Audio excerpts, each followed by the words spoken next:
मित्रांनो, इन्व्हेस्टमेंट ही प्रत्येकाला करायची असते आणि त्या इन्व्हेस्टमेंट करण्यासाठी तो मार्केटमध्ये अनेक कंपन्यांची तुलना ही LIC करत असतो. तर त्याचे निष्कर्ष असा काढतो की LIC रिटर्न हे आम्हाला थोडेसे कमी वाटतात. मित्रांनो, प्रत्येक कंपन्यांचे प्रायव्हेट कंपन्यांच्या LIC तुलना करायला गेलं तर हे रिटर्न्स हे कमी जास्त होणारच आहेत. त्यामुळे असे हे लोक मार्केटमधील जे जोखीम देणाऱ्या कंपनी असतात त्यांच्यामध्ये इन्व्हेस्ट करून बसतात. मित्रांनो, खूप वर्षापूर्वी एक सिनेमा येऊन गेला हेराफेरी, त्यामधील एक चिट फंड होता की 25 दिन में पैसा डबल. मित्रांनो, खरंच 25 दिवसामध्ये पैसे डबल होऊ शकतात. आणि जर असं होत असतं तर मोठ्या मोठ्या इंडस्ट्रियल कंपन्या टाकण्याऐवजी असेच पैसे डबल नसते करत बसले असते.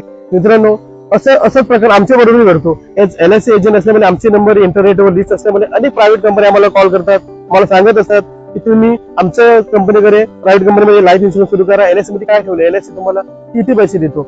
तर त्या कंपन्यांवाल्यांना आमचा एकच उत्तर असतो की LIC आम्हाला देते ते भरोसा आणि आमच्या क्लायंटला देतो तो एक जिंदगी साथ भी और जिंदगी के बाद भी चा वादा देत असतो. उद्या तुमच्या प्रायव्हेट कंपनीमध्ये बंद झाल्या तर ते क्लायंट आमच्याच घरी येऊन आमच्याकडून पैसे मागतील, त्यापेक्षा आम्ही आमच्या LICच्या कमी इन्कमवर सुद्धा खुश आहे. मित्रांनो, तुम्ही LICची तुलना ऍज रिटर्निंग नक्कीच करा, पण तुम्ही टाकलेले पैसे त्या कंपनीत बुडून तू जाणार तर नाही ना, ह्याचा विचार केला पाहिजे. कारण LIC ही ट्रस्ट आणि गॅरंटीचा वादा देतो. त्यामुळे आपले मेहनतीचे आणि कमवलेले पैसे एक सिक्युअर ठिकाणी इन्व्हेस्ट केले पाहिजेत आणि त्यासाठी भारतामध्ये फक्त एकच ऑप्शन आहे की हे LIC ऑफ इंडिया.